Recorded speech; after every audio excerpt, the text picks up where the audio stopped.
Hi, this is Susan Wolfe, and this is my life science lesson plan. My grade level is 5th grade, and my performance expectation is to support an argument that plants get the materials they need for growth chiefly from air and water. The clarification statement is that emphasis is on the idea that plant matter comes mostly from air and water, not from the soil. To do this, we will start with, the students will choose what they think is the most important element, air or water, and they will, in small groups, they will create a poster saying, this is what we think is more important, and this is why. And those predictions will be used at the end of the experiment to see if they were right, to check their learning. The first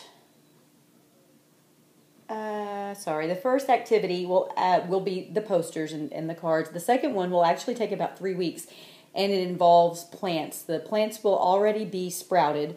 I tried to sprout my own bean plants, but they have not come up yet. So I am using my lantana plants that I have not potted yet. So pretend that these are bean seedlings. What will happen is I will have 6 groups. I will have 2 air groups, 2 water groups, and 2 control groups. The air groups will, each group will get 2 plants. The air groups will get the 2. One plant will be left alone. The other plant will be denied air. And there'll be, the plant that is denied air will be A, and the plant that gets air will be B. So, to deny the plant air, we will just cover it with a plastic bag. Now both plants in the air groups will receive water, but one will not get air. So we cover it like that and then put a rubber band. Try not to kill it. Here we go. Just like that.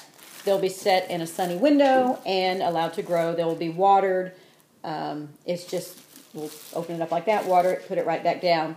And for 3 weeks, the growth will be measured every week.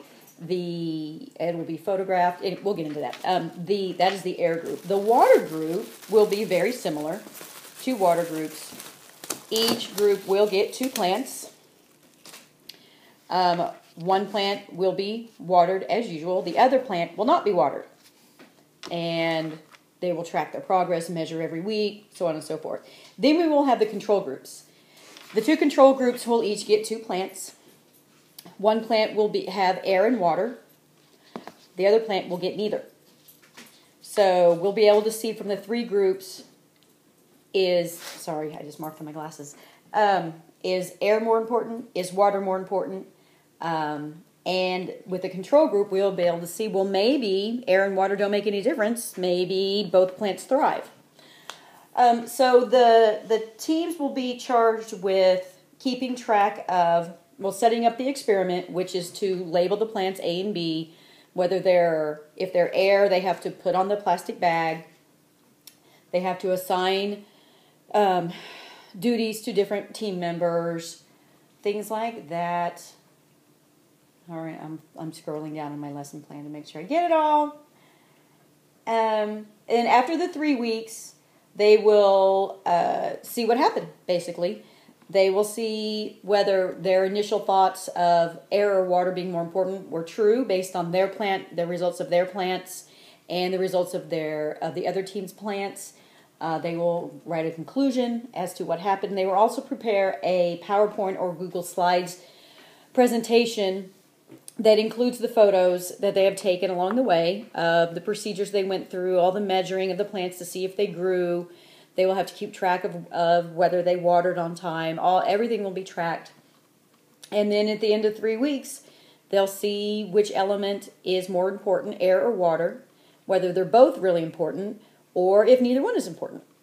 So that is pretty much my lesson plan. Thanks.